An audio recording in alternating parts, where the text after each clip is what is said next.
interviewed David Lee Roth a year or two ago. With the pandemic, time has stopped for me in a lot of ways. So I think, it was in 2019. And for those that might not be aware, David Lee Roth was the lead singer of Van Halen.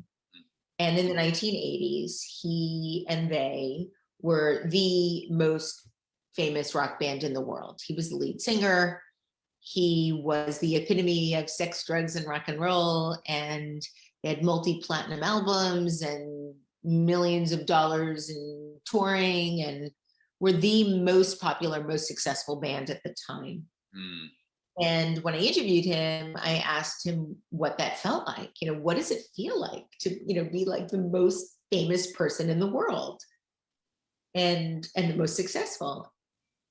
And he said that you have to be careful when those things happen, because when you get to the very tippy tip of the mountain, when there's no other mountaintops to be seen, you are usually alone. You're almost always cold, and there's only one direction to go. Wow.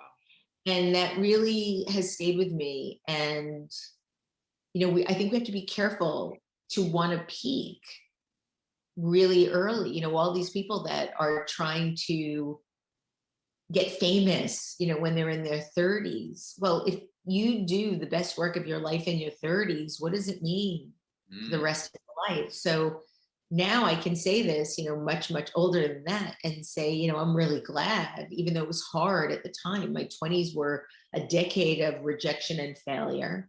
My 30s were sort of stumbling to find my way. Really wasn't until my 40s that I feel like I found my direction.